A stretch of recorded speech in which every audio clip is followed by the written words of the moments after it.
প্রবাসী কর্মীদের শ্রমে-ঘামে সচল দেশের অর্থনীতির চাকা। তবে শুধু প্রবাসে কর্মরতরাই নন, প্রতি বছর মৃত প্রবাসীদের মৃত্যুজনিত ক্ষতিপূরণ ও বকেয়া বেতন মিলে দেশের অর্থনীতিতে যোগ হচ্ছে কয়েক কোটি টাকা।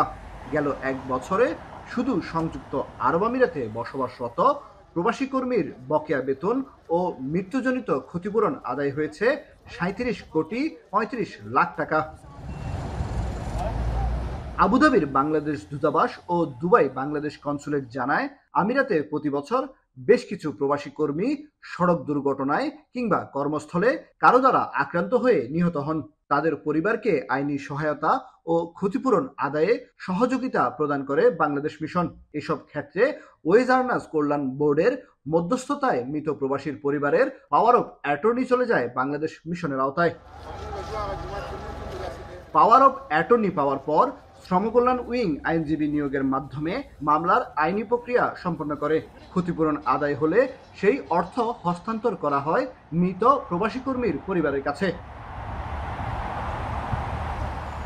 আবুধাবির বাংলাদেশ দূতাবাসের অধীনে বর্তমানে এ ধরনের ৬৮টি মামলা চলমান রয়েছে। ৫টি মামলা নিষ্পত্তির পর সেখান থেকে মৃত্যুজনিত ক্ষতিপূরণ আদায় হয়েছে ৩,৪৩,৩২,১৮৫ টাকা। এছাড়া দুবাই বাংলাদেশ কনসুলেটের অধীনে চলতি বছর এ ধরনের ৩২টি মামলা নিষ্পত্তি হয়েছে। নিষ্পত্তি হওয়া মামলা থেকে মৃত্যুজনিত ক্ষতিপূরণ আদায় হয়েছে ২২,৩৫,১৫,৩০২ টাকা। আর চলমান রয়েছে আরও ৩১টি মামলা। এছাড়া গেল বছর ১৫৫ জন মৃত প্রবাসী কর্মীর বকেয়া ১০,২৬,৪৬,০০০ টাকা আদায় করেছে দুবাই বাংলাদেশ কনসুলেট। আর ৬২ জন মৃত প্রবাসী কর্মীর ১,২১,৭৬,০০০ টাকা আদায়ে সমর্থ হয় আবুধাবি দূতাবাস। পাশাপাশি দেশে প্রত্যাবর্তনকারী ২৫ প্রবাসীর ১,০৮,০০,০০০ টাকা কোম্পানি ও নিয়োগকর্তা থেকে আদায় করে দেশে পাঠানো হয়েছে।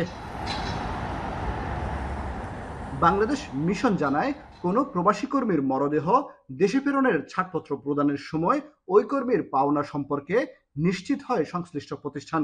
ক্ষেত্র বিশেষে এই অর্থ দূতাবাসের মাধ্যমে ওই কর্মীর বৈধ উত্তরাধিকারীর কাছে পাঠানোর বিধান আছে।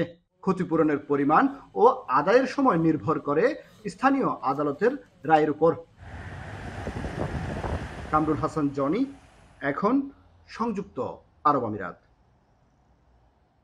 সিল্কোর সিল্ক অ্যান্ড শাইন, যাতে আছে আর্গান অয়েল ও ওট প্রোটিনের গুডনেস, যা আপনার চুলকে রাখে হেলদি অ্যান্ড শাইনিং।